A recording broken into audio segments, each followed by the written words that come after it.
안녕하세요. 소리의 가치입니다. 구독과 좋아요, 알림 설정 부탁드려요.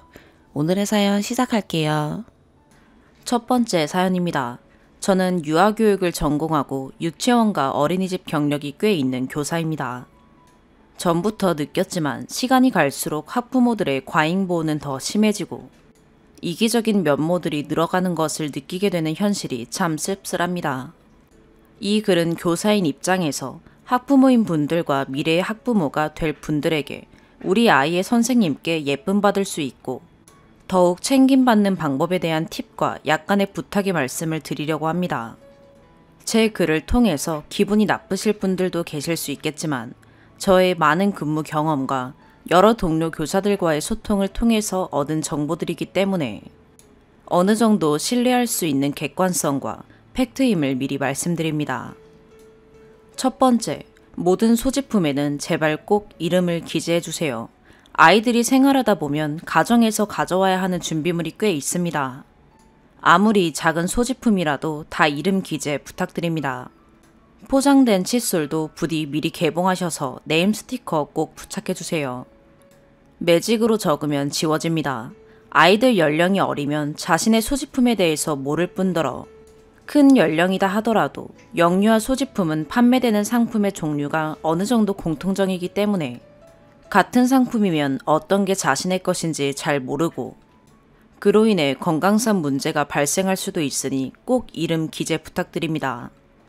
특히 체육복처럼 모든 아이가 입는 옷에는 반드시 기재해 주시고 낮잠 자는 아이들이라면 모든 이불들, 덮고 까는 것과 이불 가방에도 적어주세요.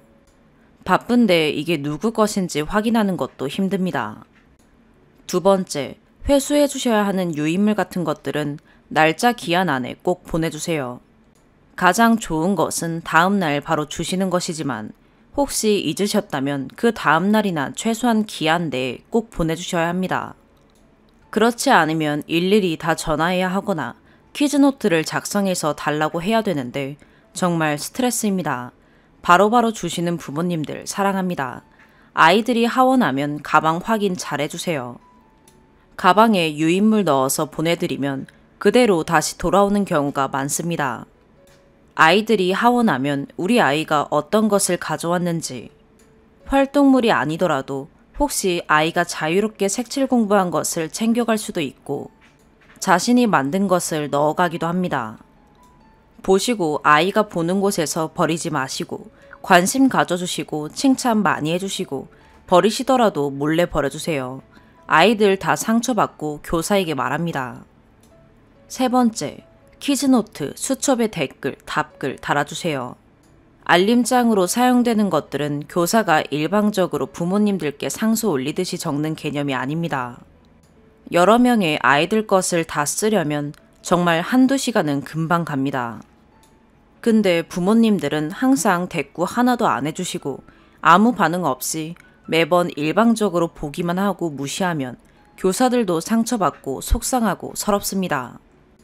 부모님들은 교사와 함께 아이들의 일상을 공유하고 교육해가는 교육의 동역자이지 않습니까?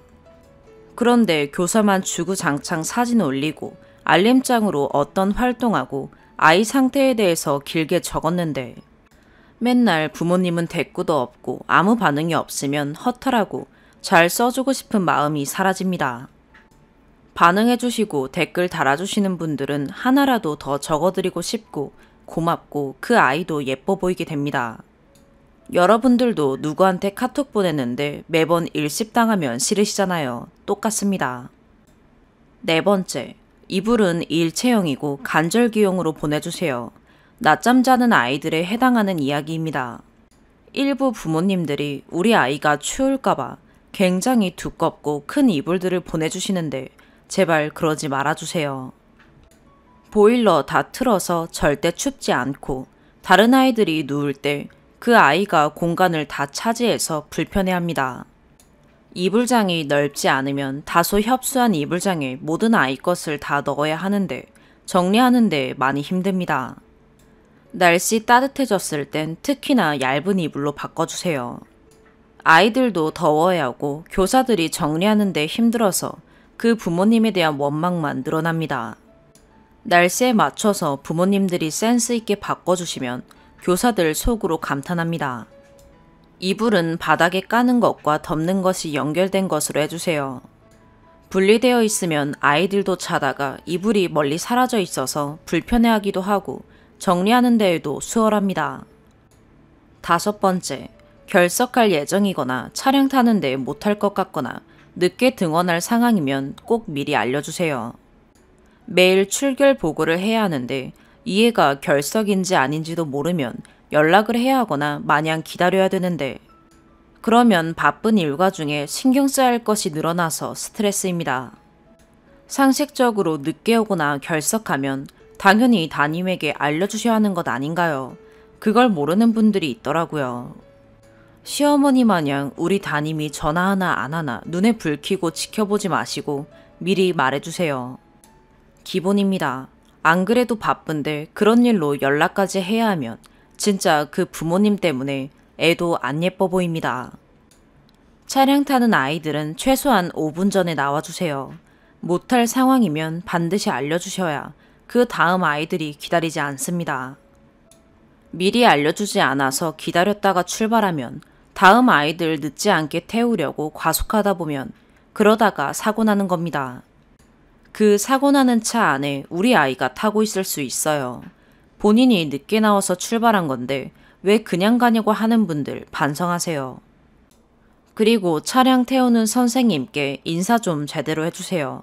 차량 승하차라고 해서 대충 인사하는 분들 계시는데 진짜 솔직히 부모 수준 보입니다. 그러면 애들이 그런 부모 밑에서 어떤 수준의 교육받고 자랄지 속으로 욕합니다. 사람의 기본 예의가 인사 아니겠습니까? 6번째, 다치는 것에 너무 과민 반응은 지양해주세요. 여러분들도 애 키워봐서 아시잖아요. 애 한두 명만 데리고 있어도 눈 깜짝할 사이에 사고 나는 건 금방이고 책에 손을 베이거나 놀다가 부딪히거나 넘어지는 건 태반이고 자연스러운 일이며 부모님조차 우리 애가 왜 다쳤는지 이유 모를 때 많잖아요. 부모조차 그러는데 정말 여러 명을 데리고 있는 교사는 어떻겠나요? 그렇다고 애들을 묶어두고 가만히 있게 할 순 없지 않습니까? 놀다 보면 당연히 다칠 수도 있고 부딪혀서 타박상이 날 수도 있는 건데 교사들은 근무 규칙상 작은 일에도 부모님께 전달해야 하는 게 있지만 그럴 때마다 과민 반응하는 부모님들 보면 정말 내로남불이 떠오릅니다. 아이가 다치면 부모님께 상담 기법상 형식적으로 죄송하다, 더 잘 보도록 하겠다 하는데 솔직한 심정으로는 죄송한 상황이라고 생각하지 않습니다. 최대한 노력해서 안전하게 보살피고 있음에도 불구하고 발생한 사고일 것이고 제가 본 많은 선생님 모두들 사고 안 생기게 정말 노력하고 있습니다. 그런데도 발생한 것에 대해서 얼마나 더 이상 노력해야 할지 모르겠습니다. 게다가 왜 죄송하다고 해야 하는지 그게 교사 탓인 건지 이해가 안 되지만 원장님들은 다 그냥 죄송하다고 해야 부모님들이 누그러진다고 해서 시키는 대로 하는 것뿐이지 정말 교사 잘못이라고 생각하지 않기도 하고 교사도 속상하니까 교사가 죄송하다고 했다고 해서 교사한테 책임 전가하지 말아주세요. 교사들이 말하는 모든 내용들은 최대한 순화해서 말하는 것 아시죠? 사고가 자주 발생하는 아이는 그 반에서 제일 문제를 많이 일으키는 아이일 확률이 높습니다. 앉아서 놀고 규칙을 잘 지키는 아이들은 사고가 나는 경우가 없어요. 항상 규칙에 반하게 놀고 반 분위기 흐리도록 산만한 아이들이 사고가 많이 나지만 차마 부모님한테 아이가 문제예요. 할 수 없음을 인지해 주시고 우리 아이가 다른 아이들을 불편하게 하진 않을지 염두해 주세요. 많은 아이가 있는 장소에서 작은 상처 하나도 없이 키워지길 바라시면 그냥 집에서 시터 고용해서 혼자 있게 키우세요. 시터 얼마 안 하잖아요. 교사 입장에서 아이가 다치면 속상하기도 하고 부모님께 어떻게 전달해야 하나 스트레스입니다. 정말 큰 상처가 아니면 웬만하면 그럴 수도 있지 라는 생각으로 넘어가 주세요. 그렇다고 대충 응급처치하거나 안일하게 생각하는 건 아님을 알아주세요. 단지 살다 보면 어쩔 수 없는 일이 생기는데 기관에 맡겼다는 이유로, 교사라는 이유로 왜 내 애 다치게 놔뒀냐 라는 식의 따짐은 정말 황당하고, 그렇게 부모가 무례하고 예민하게 나올수록 그 애가 미워 보입니다. 7번째, 등하원 시 다른 반 교사를 보면 인사해주세요. 우리 반 아이 교사만 교사 아닙니다.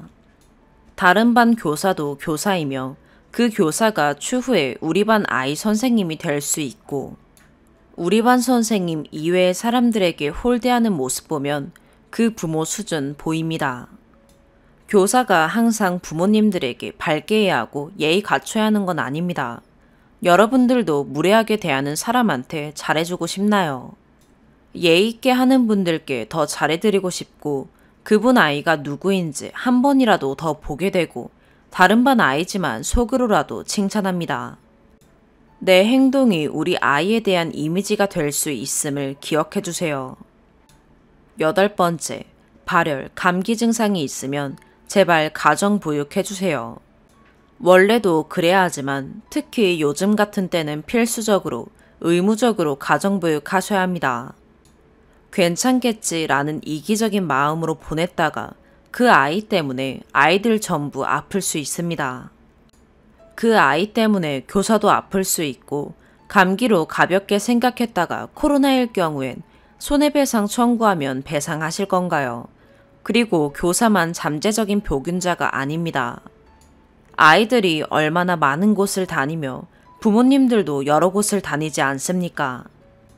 오히려 교사들은 아이들이 어디서 옮아와서 퍼뜨리진 않을지 걱정되고 의심되기도 합니다. 그러니 교사에게만 코로나 검사를 요구하거나 제한된 생활을 요구하지 말아주세요. 교사이기 전에 일반인이고 다 똑같습니다.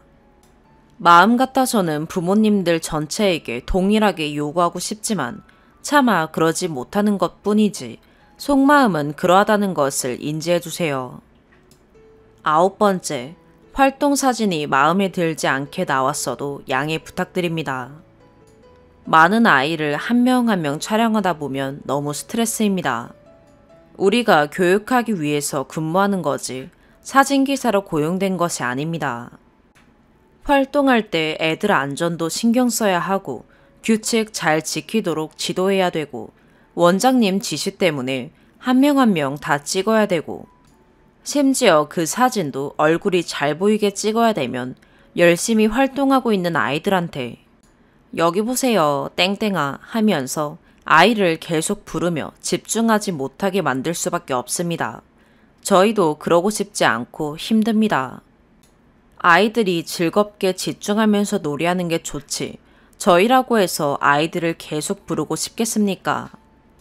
그런데 아이들은 여러 명이고 활동하다 보면 카메라를 보기가 어렵습니다.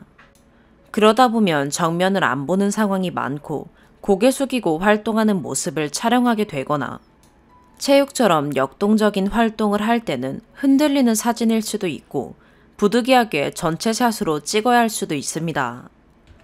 그런데 부모님들은 왜 우리 아이가 없냐, 왜 저런 모습이냐 등의 정말 사진관에 가서 촬영하듯이 좋은 화질, 좋은 자세, 독사진만 요구하면 진짜 할 말이 없습니다.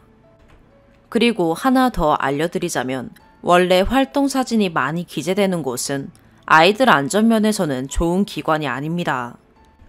이러한 내용은 대학 교수님들도 강조하시는 부분이고, 그런 곳은 근무하지 말라고 권고하기도 하는 부분일 정도로, 활동 사진에 목매는 기관은 그만큼 보여주기식의 활동이 많은 곳이고, 교사들이 그 요구에 등 떠밀려 부담감에 아이들 안전이나 상호작용에는 신경 쓰지 못하고 사진 촬영에만 집중할 수밖에 없어서 결국 사고가 나거나 아이들이 2번 놀이할 것을 한 번밖에 못 노는 상황이 다수 발생합니다. 너무 팩폭 날리는 글이라서 반감이 들 수 있겠다고 생각도 들지만, 교사들이 학부모라서 대놓고 말을 못하는 것 뿐이고 기분 나빠도 어쩔 수 없는 팩트입니다. 서로 교육적 동역자로서 존중하고 예의 갖춰야 그 아이도 예뻐 보이는 것이고 하나라도 더 챙겨주고 싶지 않겠습니까? 교사가 왜 저러나 생각만 하지 마시고 역지사지가 어려우시겠지만 입장 바꿔서 생각해 보시면 이해가 조금이라도 되실 것이라고 생각합니다. 여러분들이 그렇게 애지중지하고 아끼는 자녀들처럼 저희는 교사이기 전에 누군가의 자녀들이고 가족입니다. 근무 중일 때도 우리 부모님, 가족들은 우리 아이가 잘 근무하고 있을지, 누군가에게 상처받진 않았을지, 여러분들이 아이들 일과에 대해서 전전긍긍하는 것처럼 항상 신경 써주는 분들이 계십니다. 작은 행동을 통해서 그 사람의 인성과 수준을 알 수 있다고 하지 않습니까? 다른 곳 어디에도 이러한 내용이 적혀 있는 것이 없는 것 같아서 저라도 말씀드리고자 합니다. 이러한 내용들을 잘 지켜주시고 예의 갖춰서 대해주시는 분들도 많으십니다.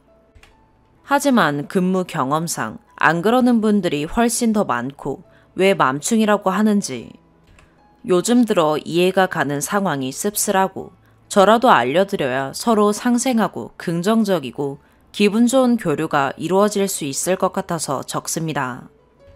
긴 글 읽어주셔서 감사하고 여러분들의 아이들이 항상 밝고 건강하고 안전하게 자라길 바랍니다. 추가, 다친 부분 전체가 다 하나도 안 죄송하다는 건 전혀 아니고요. 물론 아이를 안전하게 보살펴야 되는 게 의무고 그런 부분들은 죄송한 게 기본 베이스 마음이긴 합니다. 그치만 제가 말씀드리는 부분은 예를 들어서 정말 어쩔 수 없이 다치는 것들, 아이가 걸어가다가 부딪히거나 활동 중에 다른 아이랑 부딪혀서 찰과상 입는 그런 것들까지도 저희가 다 죄송하다고 해야 되는 입장이 속상하고 한편으론 억울해서 쓴 글이었는데 정확하게 말씀드리지 않아 다소 불쾌감이 들으실 수 있는 점 사과드립니다. 제가 말하고자 하는 것의 핵심은 생활 중에 발생할 수 있는 자연스럽고 불가피하게 일어난 일들을 언급한 것입니다. 두 번째 사연입니다. 어디에 물어볼 것은 없고 뭐가 맞는 건지 모르겠어서 익명으로 물어봅니다. 너무 답답해서 미치겠네요. 물어보는 친구마다 친구들 의견이 나뉘어서요. 돈에 대한 가치관 차이인가 싶기도 하고요. 전 20대 중반의 취준생입니다. 제 친구가 작년 하반기에 취직을 했어요. 친구가 대학 졸업하고 얼마 안 돼서 코로나 시즌임에도 불구하고 바로 취직을 했기에 엄청 축하해줬습니다. 올 봄에 같이 어울리는 친구 무리가 있는데 취직한 친구가 취직턱을 쏘겠다고 아웃백을 가자고 하더군요. 5인 이상 직팍 금지를 어기진 않았어요. 저희 무리는 4명이거든요. 현대카드 M포인트 있잖아요. 친구가 사주는 거여서 군말 없이 좋다 좋다 이러고 있는데 친구가 현대카드 M포인트 쓰면 할인된 값으로 아웃백 먹을 수 있다고. 자기는 현대카드가 없으니 제 M포인트를 쓰자고 하더군요. 이때 엄청 당황을 했는데 제가 싫다고 했어요. 내가 카드 쓰면서 포인트 쌓은 거고 내 돈이나 마찬가지다. M포인트 다른 데 쓸 곳 많다. 나는 여기서 쓰기 싫다 라고 말했어요. 이러니까 친구가 엄청 욕하더라고요. 찌질하다. 뭐가 그렇게 쪼잔하냐. 어차피 내가 취직턱 내는 건데 그 포인트 얼마 한다고 안 쓰냐. 그래서 내 포인트 쓰면 결국 네가 사는 게 아니라 너랑 나랑 사는 거 아니냐. 그럼 네가 해당하는 할인되는 걸로 사라. 이랬더니 자긴 해당하는 게 없대요. 그러면서 어차피 돈은 자기 돈으로 내는 거 아니냐고 답하더라고요. 네 포인트 쓴다고 내가 취직턱 내는 게 아니게 되는 게 아니다 라고 말하더라고요. 그리고 현대카드 M포인트가 목요일 할인율이 더 크다고 목요일 런치에 가자면서 그래서 전 끝까지 싫다. 그럴 거면 그냥 나 안 얻어먹을래 이랬더니 니만 빠지면 그렇다. 그리고 너무 돈에 예민한 거 아니냐. 어쩌고 저쩌고 하길래 알았다고 하고 결국 제 포인트는 안 쓰고 어찌어찌 밥을 얻어 먹었는데요. 만날 때마다 친구가 이 이야기를 꺼내면서 저보고 뭐라고 하네요. 자기 주변 직장인한테 이 이야기를 했더니 제가 이상하다는 식으로 말했대요. 그래서 취직턱이라고 했냐? 라고 물었더니 그건 아니고 그냥 자기가 밥 사는데 포인트 쓰기 싫어하더라 이렇게 말했다고 하더라고요. 제 생각엔 제 포인트를 쓰면 결국 걔가 취직턱을 쏘는 게 아니라 결국 내 돈과 자기 돈으로 밥 사는 거 아닌가 싶기도 한데 제 다른 친구는 저처럼 생각하고요. 또 다른 친구는 포인트 정도는 돈도 아니지 않나. 그거 쓰는 게 어때서 이러는 친구도 있어요. 뭐가 옳은 건가요? 참고로 서로의 집안 사정은 비슷하지만 저는 성인 된 후로 항상 제 돈으로 알바하고 생활해왔기 때문에 금전거래에 철저한 편이고요. 친구는 지금 직장인인데도 용돈도 추가로 받으면서 생활하고 있습니다. 제가 용돈 안 받고 알바로 생활비 된다는 것도 알고요. 정말 답답해서 미치겠어요. 이 이야기를 할 때마다 친구가 저를 구박합니다. 인생 그렇게 사는 거 아니다. 너 진짜 쪼잔하다, 찌질하다 이러면서요. 추가. 오전에 댓글들 잘 읽어보았습니다. 감사합니다. 친구한테 이거 링크 보내줬어요. 제 일 아닌 것처럼 하면서요. 야, 이거 봐. 우리랑 똑같은 상황이 또 있네. 근데 반응이 내가 생각하는 거랑 비슷해. 친구가 이건 우리랑 상황이 약간 다르지 않냐. 넌 진짜 찌질한 거라고. 이걸 굳이 찾아서 보내냐. 이렇게 말하네요. 뭐가 상황이 다르냐. 똑같지. 이랬더니 친구가 네가 M포인트 쓰기 싫대서 네 KT통신사 멤버십 포인트 차감 할인 쓰자고 했잖아. 근데 넌 그것도 거절했잖아. 그러니까 넌 진짜 찌질한 거지. 이렇게 말하더라고요. 위에서 돈에 예민한 거 아니냐 어쩌고 저쩌고 한 부분이 이겁니다. 친구가 계속 M포인트 사용 요구하다가 제가 화내면서 싫어하니까 그럼 네 KT 멤버십 할인 쓰자 이랬었거든요. 참고로 그날 저녁 몇 시간을 M포인트 문제로 쓰기 싫다고 친구들 단톡에서 싸웠어요. 전 이미 화가 난 상태였고 그래서 제 거 멤버십 포인트를 쓰게 하기 싫더라고요. 그래서 아니 넌 대체 왜 계속 내 포인트를 쓰려고 해? 할인이 그렇게 필요하면 다른 친구 거 쓰면 되잖아 라고 했더니 다른 친구들이 KT나 SK 쓰는 사람이 없대요. 그래서 넌 내가 KT 멤버십 포인트로 내 데이터 몇 기가씩 매달 추가 결제하는 거 알면서도 쓰려고 하냐.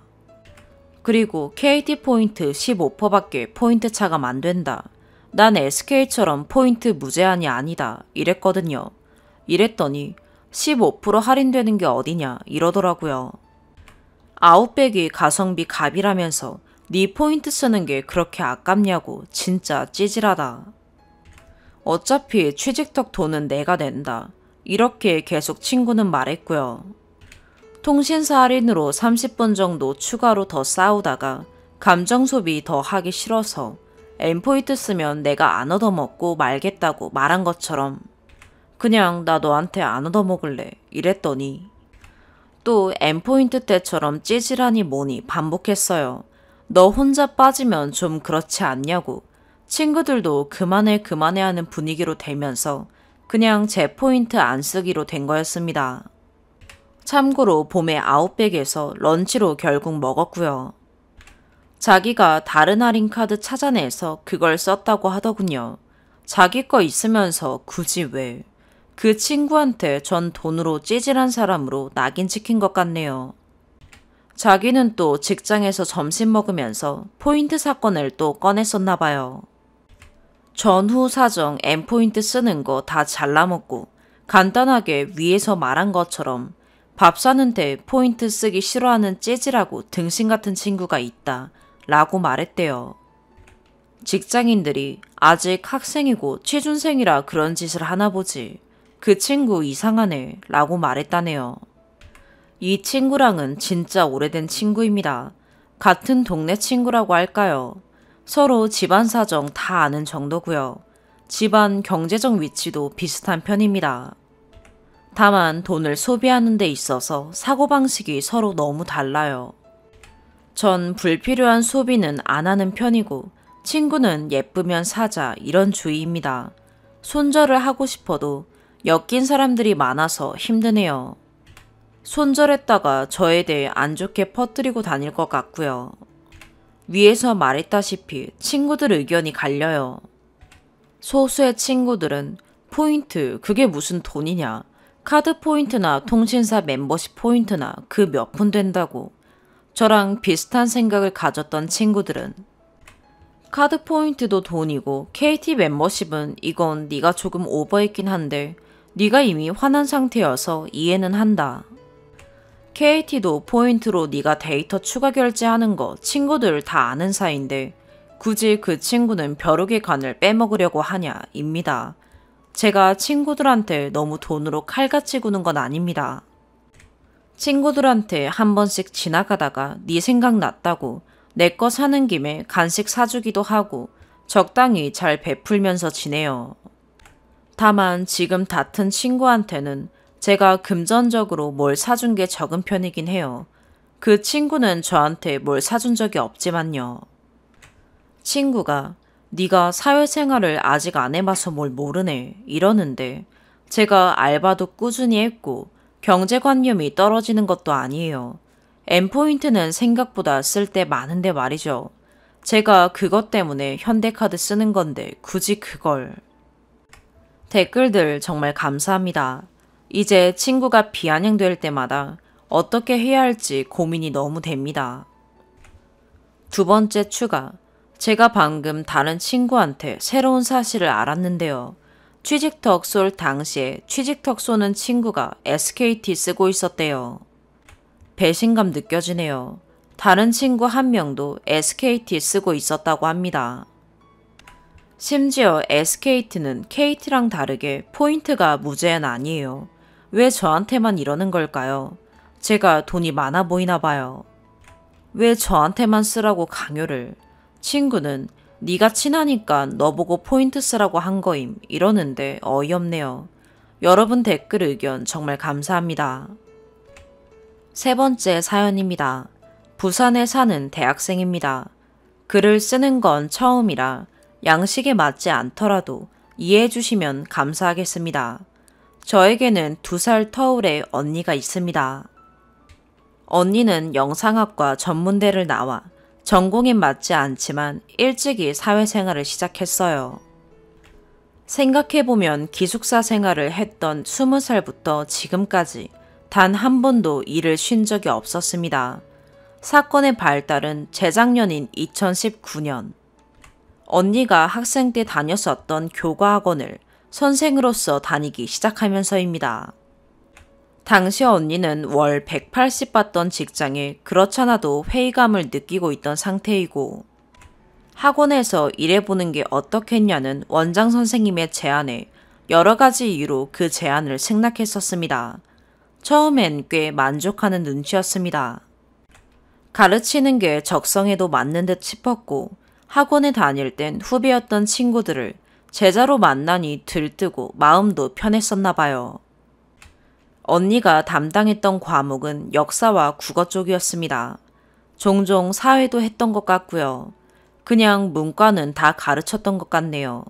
그러다가 반년쯤 지났었나 학원에 일이 터졌었대요. 다니던 고등학생 친구 2명이 원장님과 대판 싸우고 학원을 나갔다는 겁니다. 이런 일이야 어떤 학원에서든 흔하게 일어난다지만 그 일로 인해 언니의 월급이 깎였었대요. 요즘 학원 형편이 좋지 않다면서 말이죠. 무작정 깠던 건 아닙니다. 요즘 상황이 좋지 않아서 다음 달부턴 너한테 80만 줄 수 있다. 이게 아니다 싶으면 너 지금 간더라. 이런 식으로 말했었다네요. 그땐 언니가 120 정도 받았었대요. 그런데 그동안 열심히 쌓아뒀던 직장이었는데 당장 어떻게 관두나요? 일단 괜찮다고 하고 그 80을 받으며 일했었대요. 그런데 다들 학원 한 번쯤 다녀보셨으면 아실 거 아니에요. 학원 선생님들은 제대로 된 휴일도 없다는 걸요. 그 학원이 조금 특이해서 어린이집 다니는 아기들부터 고등학생까지 다 받아줍니다. 원장님의 딸아이가 어린이집을 다니는데 하원 후에 아이도 보고 싶고 학원도 운영하고 싶으니 요상한 형태가 되어버린 것 같아요. 아무튼 아기들까지 있으니 언니는 오전부터 출근해서 심하면 밤 11시 넘어서 마치기도 했습니다. 그뿐만 아니라 퇴근 후에도 학생들이 톡으로 질문하면 하나하나 다 답해줘야 하고 시험 기간이라도 되면 평일 주말 할 것 없이 출근해야 하고요. 비대면이라 편할까 싶었는데 개뿔. 선생님들은 그대로 출근해야 된다고 하더라고요. 법이 왜 있다곤지 모르겠어요. 아무튼 평일 주말 상관없이 거의 24시간을 정신적, 신체적 강압을 받아오며 꼴랑 80 받으면서 일했었다는 겁니다. 이것 때문에 전직장에서 180 받으며 일할 때 넣었던 적금까지 깼대요. 이거 듣고 원장님께 너무 열불이 났어요.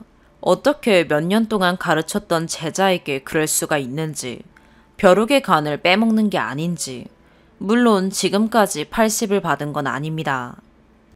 상황이 나아지면서 월급도 올랐대요. 당연한 일이니까 원장님께 좋은 말을 해주고 싶진 않습니다. 그런데 올랐다는 게 다시 120이랍니다. 차라리 알바하면서 최저시급으로 받는 게 더 많을 텐데 말이죠. 원장님의 도둑심보에 또 경악했었습니다. 솔직한 심정으론 신고를 하든 학원을 찾아가 뒤집어 엎든 언니가 그동안 못 받았던 법적으로 보장된 최저 봉급은 다 받아내고 싶어요. 원장님은 언니에게 교과일만 해줬던 게 아니에요. 학생들 등하원 촬영 운행까지 언니가 있었습니다. 같이 겹치는 학생들 몇몇 데려다 줬던 게 아니에요. 완전히 다른 방향에 사는 학생들 등하원을 시켜주는 말 그대로 기사님 일이었습니다. 물론 모든 학생들을 한 건 아니지만 원장님과 언니 둘이서 메인을 뛰었더라고요. 차는 학원에서 줬다고 합니다. 근데 주차비, 주유비, 차량 유지비인가 그거는 언니가 냈던 것 같습니다. 출근 전에 애들 픽업해서 학원으로 가고 퇴근 후에 또 애들 집에 데려다주고 가뜩이나 바쁜데 차량 시간표도 다 언니가 짜고요. 학원 시간표도 종종 언니가 짰던 것 같습니다. 한참 후에 차량 기사님을 구인하는 공고를 올렸다고 합니다. 그런데 또 웬만한 사람이 나타나지 않아 결국 무산되고 최근까지 언니가 차량까지 담당했었네요. 물론 이에 대해 언니가 추가적으로 더 받은 봉급은 없습니다. 차량 기사님은 돈을 주고 고용하려고 했으면서 언니에겐 그냥 열정페이를 시켰었네요. 이것도 기사님 구인 공고에 올렸던 조건대로 원장님께 그만한 금액을 요구하고 싶습니다. 또 언니 전공을 아는 원장님이 언니에게 영상 편집까지 시켰었습니다. 학원 홍보 영상, 애들 체험학습 다녀왔던 영상 등등이요. 개인적으로 학원에서 왜 애들 체험학습을 했는지도 모르겠네요. 이것 때문에 언니는 사비로 아이패드까지 장만했었어요. 후엔 학원 유튜브 채널까지 만들어서 아예 본격적으로 관리를 시키더라고요. 다른 선생님들에겐 안 시키면서 오로지 우리 언니한테만요. 물론 이것도 추가 수당 없이 했던 일입니다. 원장님은 언니를 선생과 선생으로서 대한 것 같지가 않아요. 학생 때부터 봐왔던 언니를 아직도 코찔찔이 아이로 보면서 만만하게 보네요. 같은 어른으로서 존중도 배려도 없었고요. 제 언니라서가 아니라 언니는 정말 최선을 다해 열심히 일했습니다. 학부모 상담도 마다하지 않았었고 학생들 학교 생활에 대한 고민이나 얘기 같은 것도 다 들어주는 선생님이었으며 가르쳤던 학생의 등급이 4등급에서 2등급으로 올랐을 땐 같이 울어줬던 사람입니다. 그 얼마 되지 않는 월급 쪼개가며 시험 기간에 고생한 학생들 고기도 사줬고 타지까지 차 끌고 가줘서 숨통 트게 해줬으며 원장님 딸아이 생일도 다 챙겨주고 학원에 몇십 킬로나 되는 책도 기증했었습니다. 그러니까 제 말은 적어도 언니가 학원에서 이런 취급을 받을 정도로 무능하고 무심했던 사람은 아니라는 겁니다. 그래서 언니가 이런 취급을 받으며 일했었단 걸 알았을 때 더 열받는 거겠죠. 일단 생각나는 건 여기까지예요. 언니는 참다 참다 어제 저에게 이 이야기를 해주더라고요. 술 취한 모습을 한 번도 보지 못했던 말술 언니였는데 어제 처음으로 비틀거리면서 귀가했더랍니다. 월요일에 원장님과 얘기하다가 대화가 안 되면 관두겠다고 말하겠답니다. 바로 퇴사했으면 하지만요. 우리 언니 호구 잡힌 거 알아요. 어제 푸념하면서도 계속 나 한심하지? 나 한심한 것 같아 하면서 계속 울먹였습니다. 그때 진짜 억장 와르르가 뭔지 태어나서 처음 느껴봤어요. 원장님은 종종 학원은 나 없으면 안 돌아가 라거나 너 없어도 학원은 잘만 돌아가 등등의 말도 했었대요. 가스라이팅인지 세뇌인지 아무튼 그것 때문에도 자존감이 많이 깎인 것 같습니다. 여린 언니에게 비난의 말씀은 삼가해 주셨으면 해서 써본 말입니다. 저는 언니가 퇴사를 하게 됐을 때 받아야 될 것들 다 못 받은 채로 끝낼까 그게 걱정입니다. 부탁입니다. 자매 하나 살린다 생각하고 제가 어떻게 해야 언니가 그동안 받아야 했던 것들 또 받아야 할 것들을 모조리 받고 퇴사할 수 있을지 조언 좀 해주세요. 변호사 상담을 제안하시는 분들이 있으면 그것 또한 할 생각입니다. 염치불구하고 부탁드리겠습니다. 글 읽어주셔서 감사합니다. 네 번째 사연입니다. 절대 저희에게 손 벌리지 않겠다며 한 푼도 보태주시지 않은 시댁에서 시아버지가 돌아가시자 시어머니가 아들이랑 살겠답니다. 남편에게 이혼한다고까지 얘기하니 시어머니가 친정에 전화해 울고불고해서 친정에서는 도리는 하라고 합니다. 제가 시집 올 때 시댁은 집 한 채, 상가 한 채 있었습니다. 시아버지는 작년에 돌아가셨죠. 재산 정리하면서 상가가 신우명이라는 걸 알게 되었습니다. 시어머니는 신우가 결혼 못할 줄 알고 본인들이 생을 마감하면 먹고는 살라고 처음 살 때부터 신우 명의로 사준 거라시더라고요. 상가가 신우 명의여도 시어머니 살아생전에 월세는 시어머니가 받을 거고 저희에게 손 벌리지 않을 거고 집 한 채 있는 건 본인이 생을 마감할 때 저희를 주기로 신우와 얘기되었다고 합니다. 솔직히 짜증은 났지만 본인들 돈 알아서 하시는 거고 생을 마감할 때까지 손 안 벌리신다 하니 넘어갔습니다. 그런데 상가 매입 대출을 시아버지가 일하시면서 월세 받은 거와 같이 갚고 있었고 시어머니는 벌이가 없으니 집을 팔아서 갚았다고 합니다. 집을 팔고 나니 요새 집값이 비싸서 집은 못 사고 전세도 잘 없고 월세는 아깝고 혼자 살기도 무섭고 해서 저희 집으로 들어오신다는 겁니다. 제가 월세 얻으시고 상가 월세 받으시는 걸로 집 월세 내시든 돈에 맞춰 집을 얻으시든 하시라 했습니다. 혼자는 절대 못 사신다 하여 그리 상가도 주셨으니 신우하고 사시라 했습니다. 어떻게 딸이랑 사냐고 사위 눈치 보인답니다. 집 한 돈으로 집 사서 월세 주고 집 상가 월세 차곡차곡 모아 저희에게 유산으로 주신답니다. 돌아가시면 신우랑 우리랑 반반이다 해도 자기 딸은 저희를 다 주라 했다네요. 참 어이없고 그 딸 어머니나 믿으시라고 전 안 믿고 돈 준 자식에게 모시라 하든 다시 뺏어오시든 남은 돈으로 실버타운을 가시든 지방으로 이사를 가시든 전 모른다 했습니다. 제가 돈도 고르고 표독하다고 시어머니가 그러시더군요.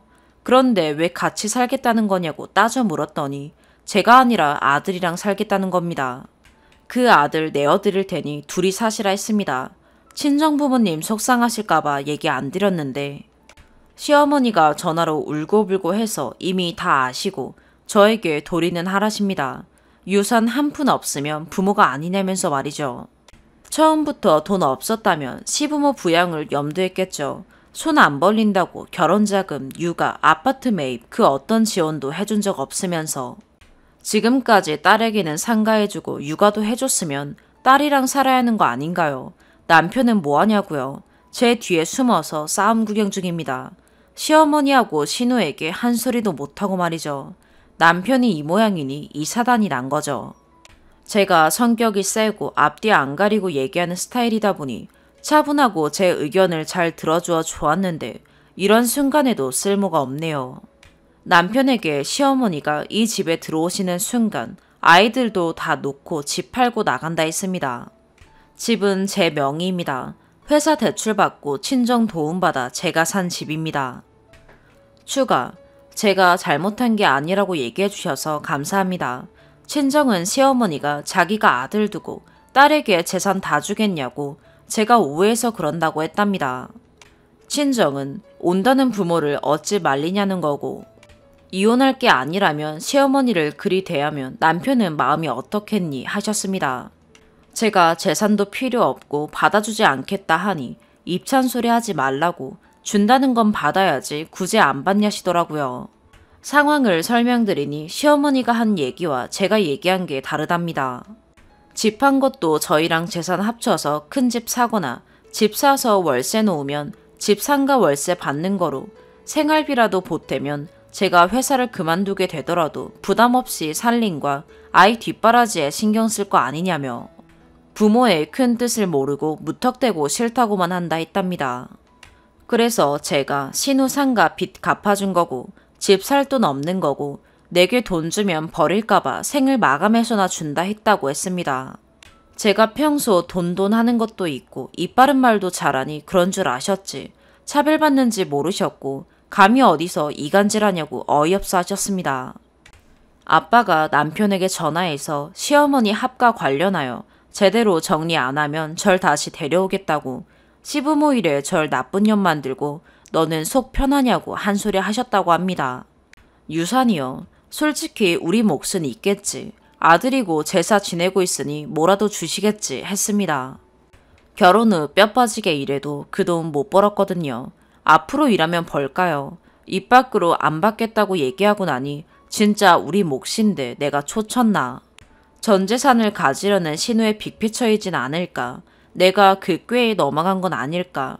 여러 생각으로 미련이 남지만 처음부터 제 몫이 아니라고 마음 달래봅니다. 오늘의 사연 여기까지입니다. 구독과 좋아요, 알림 설정 부탁드려요. 시청해주셔서 감사합니다.